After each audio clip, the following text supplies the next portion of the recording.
땅을 살아가면서 알아야 할 것들이 참 많이 있습니다. 우리들이 땅을 살아가면서 많은 것을 알아야 하지만은 그 중에 반드시 알아야 할 것이 있습니다. 그것은 바로 오늘 본문이 말씀하시는 내가 누구인가 하는 것입니다. 여러분은 누구이십니까? 나는 누구인가? 한번 스스로 질문해보고 대답 한번 해보십시오. 우리가 나는 누구인가를 바르게 알아야만이 성경이 말하는 바른 삶을 살아갈 수가 있습니다. 우리가 어디를 가든지 무엇을 하려고 그러면은 상대방이 우리에게 요구하는 것이 무엇입니까? 주민등록증을 보려고 합니다. 보여달라고 합니다. 당신 신분이 무엇인가? 요즘 우리의 사회를 살펴보게 되면 수많은 문제들이 일어나는데 대부분의 그 문제는 신분의식, 내가 누구인가를 알지 못하는 것으로부터 일어난 일들이 너무나도 많이 있습니다. 한 예를 들면은 요즘은 가정의 문제가 많이 일어난다고 그러는데 왜 그런 문제가 일어나는가? 내가 누구인가를 알지 못하기 때문에 그렇습니다. 결혼을 했는데도 남자들은 여전히 자신이 싱글처럼 살아가는 거예요. 혼자일 때처럼 살아가는 거예요. 남편으로서 때로는 아내로서 부모로서 자녀로서 해야 될 의무를 전혀 생각지 아니하고 살아가고 있습니다. 이런 사람들의 주위에 그 가족들은 고통을 받을 수밖에 없습니다. 왜인가? 내가 누구인가 하는 신분의식이 결여되어 있기 때문에 그렇습니다. 오늘 본문은 사도 바울을 통하여서 하나님께서는 우리 모두에게 믿는 자들이 반드시 알아야 할 신분을 가르쳐주고 있습니다. 믿는 자들이 반드시 알아야 할 신분, 우리의 신분이 무엇인가? 이 말씀에서 여러분의 신분이 무엇인가를 발견할 수 있기를 바랍니다. 로마서 8장 16절로 17절에 있는 말씀입니다.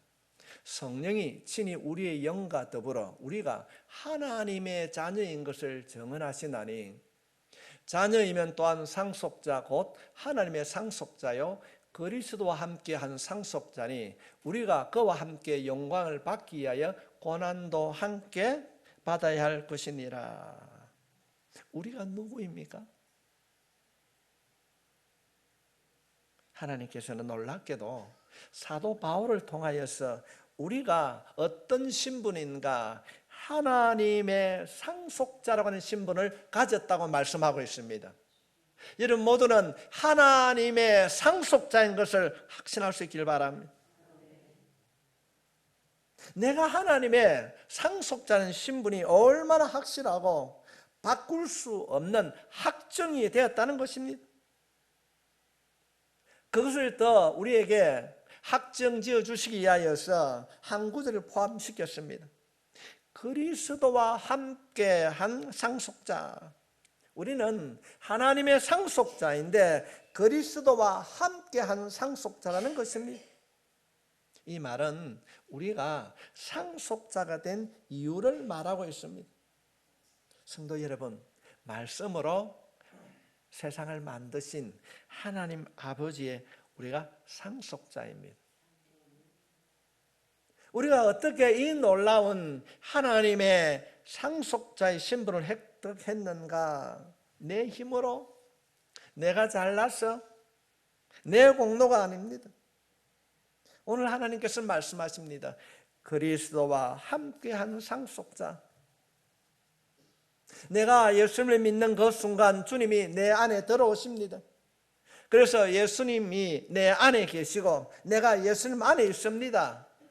그 결과로 나는 예수님과 한 몸이 되었고 연합을 이루게 되었습니다. 우리가 예수님을 믿는 그 순간 예수님과 연합이 되어서 한 몸이 되어서 그리스도와 함께 그리스도와 함께 하나님의 상속자가 되었습니다. 옆에 있는 사람에게 이렇게 축복합시다. 당신은 하나님의 상속자이십니다. 믿습니까? 분명히 믿어야 됩니다. 예수님은 하나님의 아들이시기 때문에 성부, 성자의 상속자가 너무나도 당연합니다. 내 공로와 상관없이 내가 예수님과 연합을 이루는 그 순간 우리는 저절로 예수님의 공로로 인하여서 하나님의 상속자가 되었습니다. 우리가 예수님으로 인하여서 세상을 만드신 하나님의 상속자가 되었는데 이 신분은 결코 취소될 수가 없습니다. 100% 안전합니다. 내 힘으로 어떤 내 공로로 이루어졌다면 취소가 가능하지만은 주님의 공로, 우리가 예수님과 연합하는 그 순간 우리가 하나님의 상속자가 되었기 때문에 취소될 수가 없습니다. 내가 했다면 내가 잘못하고 때는 우리가 예수를 믿으면서 실수하고 낙심할 수 있습니다. 그때 내가 어떤 노력, 내 결과로 인해서 공로로 되었다면 취소될 수, 때는 없어질 수 있습니다. 그러나 나와는 전혀 상관이 없습니다. 내가 주님을 믿는 그 순간, 주님이 내 몸 안에 들어오는 그 순간 우리는 하나님의 상속자가 되었습니다. 그러므로 우리가 하나님의 상속자가 되었다는 것은 너무나도 안전하고 확실한 것입니다. 상속자라고 하면은 보편적으로 부모님의 모든 권리를 이어받을 수 있는 사람입니다. 권리를 가지고 있는 자를 가리켜서 상속자라고 말합니다. 우리가 하나님의 상속자가 되었다고 말하는데 내가 하나님의 상속자가 되었다고 한다면 나는 하나님으로부터 무엇을 상속받았을까? 무엇을 상속받았을까? 17절 말씀입니다. 자녀이면 또한 상속자 곧 하나님의 상속자요 그리스도와 함께한 상속자니 우리가 그와 함께 영광을 받기 위하여 고난도 함께 받아야 할 것이니라. 우리가 상속자가 되어서 하나님으로부터 상속을 받았는데 두 가지를 받았다고 말씀하고 있습니다. 하나는 영광이요, 하나는 고난입니다. 다시 말씀을 드리면 특권과 책임, 특권만 받은 것이 아니라 책임도 받았다는 것입니다. 이 영광과 고난이 무엇인지 오늘 분명하게 말씀을 통하여서 여러분의 마음에 담을 수 있기를 바랍니다. 우리가 먼저 하나님의 상속자가 되었다고 한다면 우리가 받아야 될 것은 무엇인가? 상속자의 영광입니다. 상속자의 영광. 이 영광, 하나님으로 받은 그 상속 가운데 이 상속자의 영광이 무엇인가? 바울은 얼마나 이 말씀이 중요한지 18절 말씀에 이렇게 기록하고 있습니다. 생각하건대 현재의 고난은 장차 우리에게 나타날 영광과 비교할 수 없도다. 우리가 하나님으로부터 엄청난 유산을 받았는데 그 유산이 무엇인가? 영광이라는 것입니다. 우리가 성경 전체를 살펴보게 되면은 세 가지의 영광이 뚜렷하게 나타나고 있습니다. 그 첫 번째 영광이 무엇인가? 몸의 영광입니다. 내가 하나님 아버지의 상속자가 되었는데 무엇을 상속받았는가? 그 첫 번째가 몸의 영광입니다. 몸의 영광. 이것은 우리가 장차 받을 부활의 몸을 의미하는 것입니다. 8장 23절 말씀에 그뿐만 아니라 또한 우리 곧 성령의 처음 익은 열매를 받은 우리까지도 속으로 탄식하며 양자될 것 곧 우리의 몸의 속량을 기다리느니라. 부활의 몸을 기다리는 것입니다.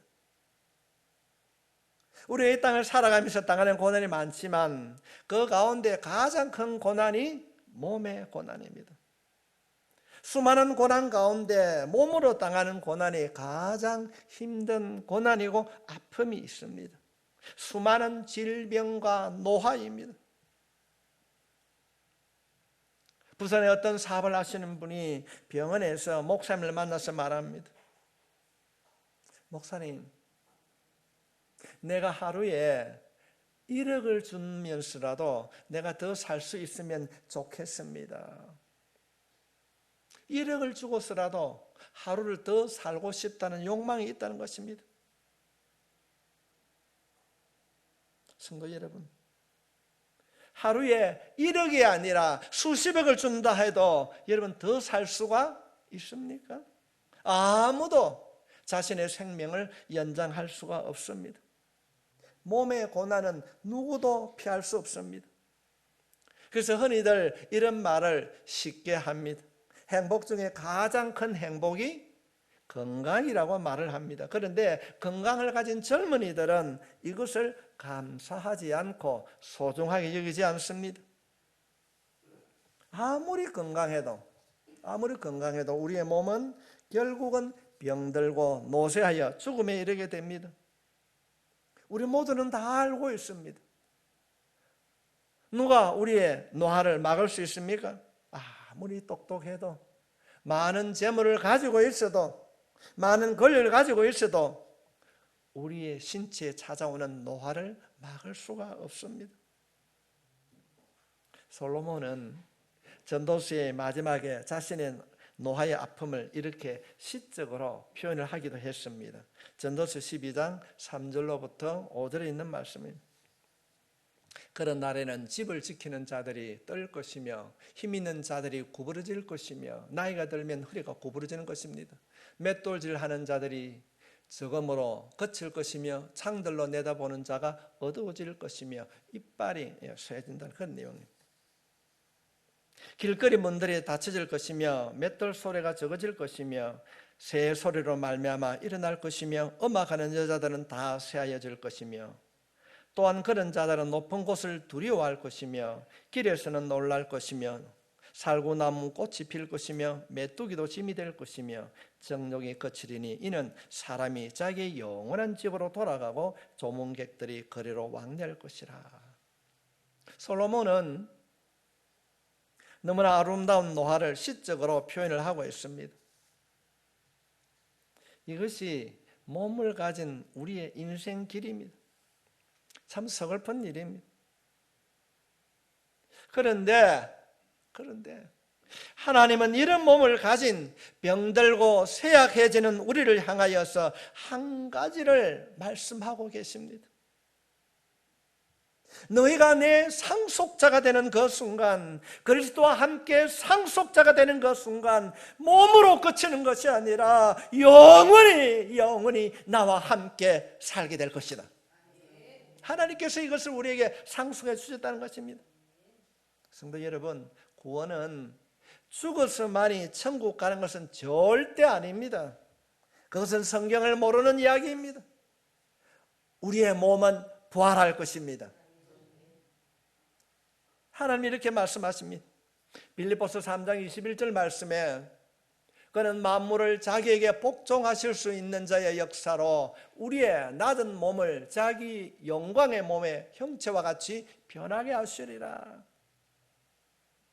병들고 노쇠한 우리의 몸이 장차 하나님의 상속자가 되었기 때문에 어떻게 변하는가? 우리 몸이 부활하신 예수님의 그 영광스러운 몸과 똑같이 변한다는 것입니다. 영원히 사는 것이 문제가 아닙니다. 다시는 병들지 않고 전혀 늙지 않고 예수님의 부활하신 몸으로 예수님께서 행하신 것처럼 시공간을 초월하여 영광스러운 몸, 새로운 몸을 받게 될 줄 믿습니다. 이것을 주님께서 우리에게 상속해 주셨다는 것입니다. 하나님께서 받은 상속입니다. 사랑하는 성도 여러분, 이 영광스러운 몸을 어떻게 살 수 있겠습니까? 수천억을 주면 살 수 있을까요? 아무도 할 수 없습니다. 우리가 노력한 것이 아무것도 없는데 예수를 믿음으로 내가 하나님의 자녀가 되었고 예수님과 연합으로 인하여서 장차 우리에게 이루어질 이 몸의 영광, 새로운 몸을 하나님께서 우리에게 상속으로 주셨다는 것입니다. 할렐루야! 저는 가끔 이런 생각을 해봅니다. 좀 빨리 천국에 가고 싶다. 이 땅에 사는 삶이 괴로워서가 아니라 하나님의 나라가 너무나도 궁금한 거예요. 신천신지 하나님의 찬송과 하나님의 다스림이 있는 그 천국을 가고 싶습니다. 하나님께서는 우리가 이 사실을 믿지 못할까 봐 예수님께서 부활하셨습니다. 그리고 부활한 채로 40일 동안 이 땅에 계시면서 우리들에게 믿으라고 확신을 주셨습니다. 성도 여러분, 우리가 하나님의 상속자가 되었기 때문에 어떤 영광을 받는가? 우리 몸의 영광을 받았습니다. 죽어 썩어지는 그런 몸이 아니라 주님과 함께하는 몸의 영광을 받은 줄 믿습니다. 두 번째로 하나님께서 우리에게 상속해 준 것이 무엇인가? 성품의 영광입니다. 성품의 영광. 요한일서 3장 2절부터 3절에 있는 말씀을 보게 되면, 사랑하는 자들아, 우리가 지금 하나님의 자녀라 장래에 어떻게 될지는 아직 나타나지 아니하였으나 그가 나타나시면 우리가 그와 같을 줄 아는 것은 그의 참모습 그대로 볼 것이기 때문이니, 주를 향하여 이 소망을 가진 자마다 그의 깨끗하심과 같이 자기를 깨끗하게 하느니라. 우리가 이 땅을 사는 날 동안에 우리의 몸의 고난 이후에 또 하나의 고난을 받습니다. 그것은 바로 성품의 고난입니다. 우리가 예수를 바르게 믿으려고 하면 이 고난을 피할 수가 없습니다. 사도 바울도 이 고난으로 인하여서 그는 한탄했습니다. 우리 가운데 누가 깨끗하게 살고 싶지 않는 사람이 있습니까? 성령님과 동행하는 삶을 살고 싶지 않는 사람이 있습니까? 그러나 우리의 마음은 원하지만은 우리의 실제적인 삶 속에는 그렇게 되지 않습니다. 내가 예수를 믿는 그 순간 성령님께서 우리 안에 들어오셨지만은 내 안에 있는 타락한 성품은 죽을 때까지 변화되지 않고 있기 때문입니다. 그것 때문에 믿는 우리들이 갈등합니다. 때로는 고민하며 때로는 한탄하며 살아갑니다. 하나님께서는 오늘 본문에 있는 말씀을 통하여서 우리들에게 놀라운 약속을 하고 계십니다. 우리가 하나님의 상속자가 되었기 때문에 주님이 땅에 다시 오시는 날 하나님은 우리들에게 놀라운 선물을 주십니다. 우리의 성품이 완전히 변화된다는 것입니다. 이것이 성품의 변화인 것입니다. 주님이 다시 오시는 그날 우리의 육신은 사라질 것입니다. 우리의 성품의 변화가 일어나게 되면 죄를 봐도 짓고 싶은 마음이 없는 것입니다. 하나님과 거룩하심과 같이, 하나님의 거룩하심 같이 나도 거룩한 존재가 되는 것입니다. 항상 기쁨이 넘치고 평강이 넘치고 사랑이 넘치는 것입니다. 성도 여러분, 이것이 하나님께서 우리에게 주신 상속입니다.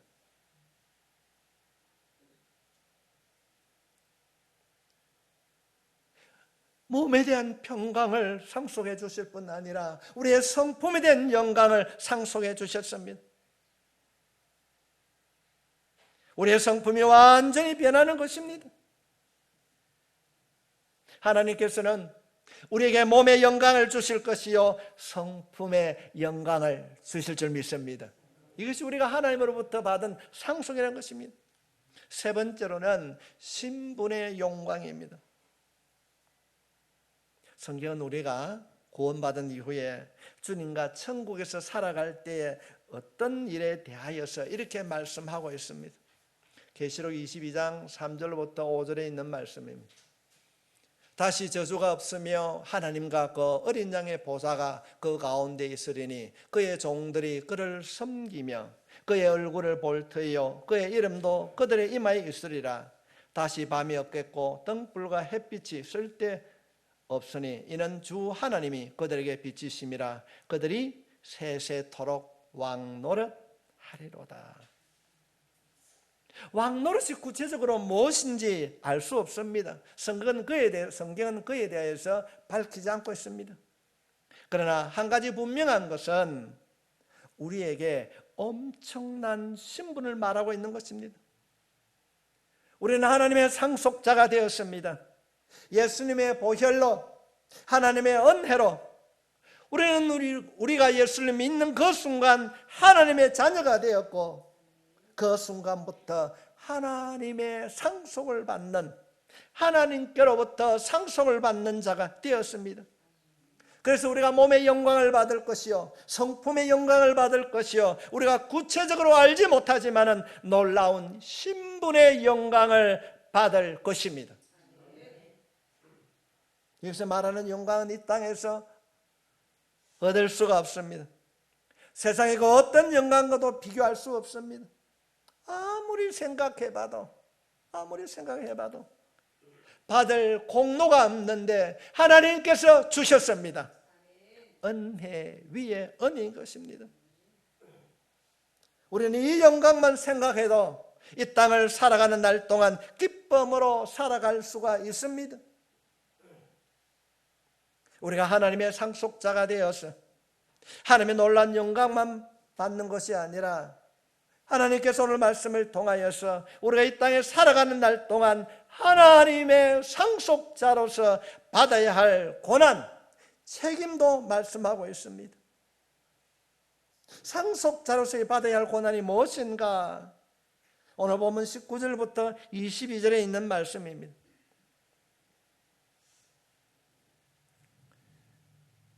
특별히 19절부터 22절에 있는 말씀은 조금 이해하기가 힘듭니다. 그래서 20절에 있는 말씀은 생략하고 한번 같이 한번 보겠습니다. 피조물들이 고대하는 바는 하나님의 아들들이 나타나는 것이니 그 바라는 것은 피조물도 썩어짐의 종로로 탄 데서 해방되어 하나님의 자녀들의 영광의 자유에 이르는 것이니라. 피조물이 다 이제까지 함께 탄식하며 함께 고통을 겪고 있는 것을 우리가 아느니라.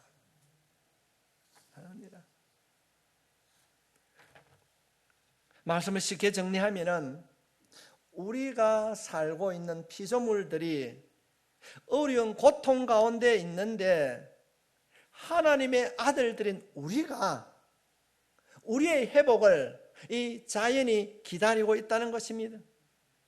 왜 피조물이 고통을 받으면서 우리의 회복을 기다리고 있는가? 이 뜻을 바르게 알기 위하여서는 본문에서 사용하고 있는 문학적인 기법을 알아야 됩니다. 그 문학적 기법이라고 하는 것이 무엇인가? 첫 번째는 어인학, 이 자연 세계를 사람으로 생각한다는 것입니다. 어인학 기법이고 또 하나는 비유법입니다. 사도는 지금 피조물을 어인화해서 사람으로 생각해서 그들의 고통과 탄식 속에서 기대하고 있다고 말씀하고 있는 것입니다. 지금 피조물들이 겪고 있는 이 모든 어려움들, 우리들이 바라보는 지진, 태풍, 홍수, 지구온난화, 이 모든 재해가 누구로부터 왔는가? 만물의 영장인 인간으로부터 왔다는 것입니다. 우리들이 창세기를 살펴보면 이 사실이 너무나도 분명하게 나타납니다. 아담이 범죄하기 이전에는 완벽했습니다. 하나님의 창조대로 그대로 있었습니다. 그러나 아담이 범죄함으로 죄가 세상에 들어오고 자연 세계에 재해가 찾아왔습니다. 그렇다면 이 재해가 언제 끝날 것인가? 피조물은 언제 회복될 것인가? 피조물의 파괴가 인간으로부터 왔기 때문에 피조물의 회복도 인간이 회복되면은 회복될 줄 믿습니다. 오늘 본문은 그것을 말씀하는 것입니다. 우리가 완전히 회복되는 그날, 놀랍게도 이 파괴되고 어그러진 피조 세계도 회복될 것입니다. 이 진리를 바울은 어이나 자연을 사람으로 표현하면서 말씀하고 있는 것입니다. 이 이야기는 피조물에 관한 것이 아니라 비유가 중요한 것입니다. 어떻게 피조물이 한탄하며 함께 탄식하며 함께 고통을 받으며 우리 인간의 회복을 기다리고 있는가? 무엇이 중요한가? 8장 21절부터 23절을 한번 살펴보겠습니다. 피조물이 다 이제까지 함께 탄식하며 함께 고통을 겪고 있는 것을 우리가 아느니라. 그뿐 아니라 또한 우리 곧 성령의 처음 익은 열매를 받은 우리까지도 속으로 탄식하며 양자될 것 곧 우리 몸의 속량을 기다리느니라. 지금 이 땅에서 피조물이 탄식하며 고통당하는 것처럼 우리도 이 땅을 살아가는 동안 탄식하며 살아갈 수밖에 없다는 것입니다. 하나님은 하나님의 엄청난 유산을 받은 상속자가 된 우리가 이 땅을 살아가는 동안 왜 탄식하며 고통 가운데 살아야 하는가? 그것은 자연재해 때문입니다. 왜 자연재해가 고통이 되는가? 자연재해가 인간 우리로 말미암아 왔지만은 결국 그 재해로 인하여서 인간이 우리가 고통을 받는다는 것입니다. 또 하나는 우리가 고통받는 이유는 이미 살펴본 대로 우리의 몸과 연약한 성품 때문에 이 땅을 살아가는 동안 고난을 피할 수가 없습니다. 바울이 탄식했던 것처럼 우리도 탄식하며 살 수밖에 없습니다. 또 마지막으로는 우리가 믿는 자로서 하나님의 아들로서 살아가려고 노력할 때에 이 땅의 잘못된 시스템으로 인하여서 우리는 고난을 당해야 됩니다. 우리가 고통 가운데 고난을 당하며 살 수밖에 없는데 우리는 어떻게 해야 되는가? 고통에 주저앉아야 합니까? 성도 여러분, 우리는 이 고난을 이겨내야 합니다. 우리는 하나님의 상속자로 하나님으로부터 올 영광도 받고 고난도 받아야 하는데 이 고난을 어떻게 해야 되는가? 어떻게 이길 수 있는가? 오늘 본문의 가장 중요한 결론입니다. 이 말씀은 꼭 붙잡아야 됩니다. 이 고난을 어떻게 이길 수 있는가? 우리가 하나님의 상속자로서 해야 할 일들이 무엇인가? 24절로부터 25절에 있는 말씀입니다. 이 말씀을 꼭 우리가 붙잡아야 됩니다. 우리 함께 이 말씀 읽겠습니다. 시작. 우리가 소망으로 구원을 얻었음에 보이는 소망이 아니니 보는 것을 누가 만일 우리가 보지 못하는 것을 바라면 참으로 기다릴지니라. 아멘. 이게 중요한 표현이 나옵니다. 소망으로 구원을 얻었다. 소망으로 구원을 얻었다. 이 말은 우리에게 남은 구원이 있다는 것입니다.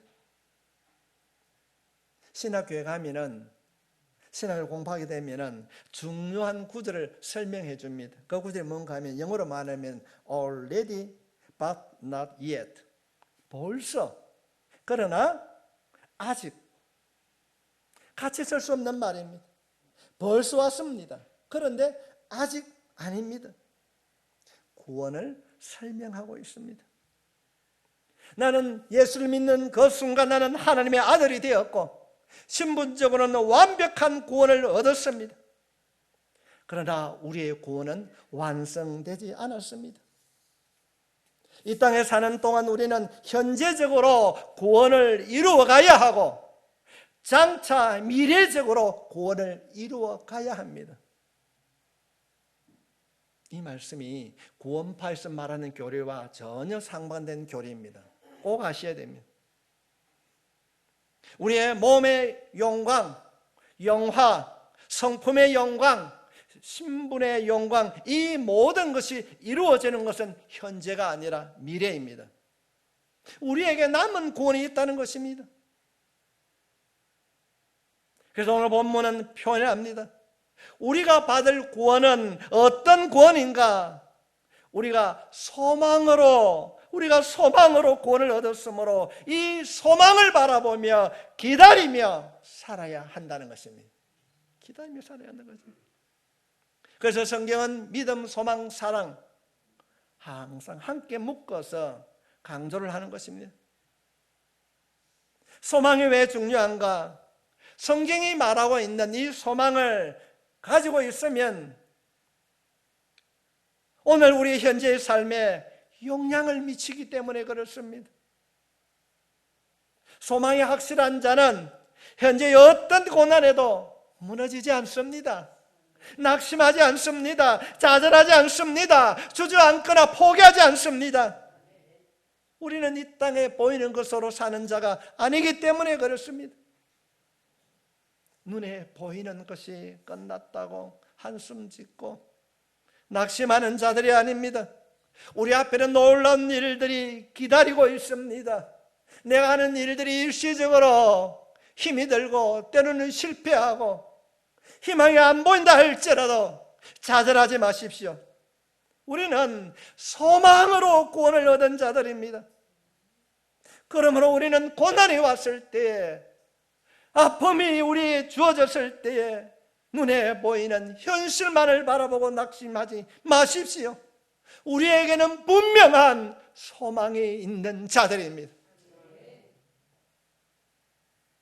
성도 여러분, 자연계가, 이 자연이 우리의 회복을 기다릴 만큼 여러분은 소중한 존재입니다.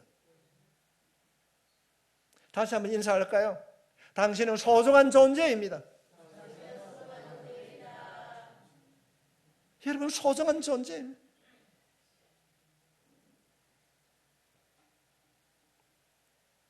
그러므로 우리 모두는 그 날을 바라보며 기다리며 참으십시다.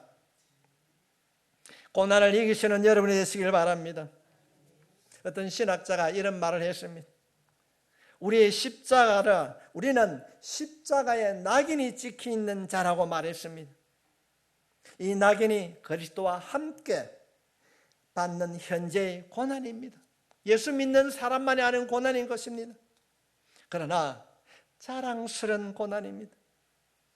주님을 따라가면 절대 피할 수 없는 고난입니다. 주님 때문에, 예수 믿는 것 때문에 가정이나 직장에서 멸시를 당하거나, 주님 때문에 때로는 가난하게 살거나, 주님 때문에 내가 개가는 일들을 포기하거나, 주님 때문에 우리들이 이 땅에 살아가면서 당하는 고난, 성도 여러분, 부끄러워하지 마십시오. 우리는 보는 것들을 바라보는 자들이 아닙니다.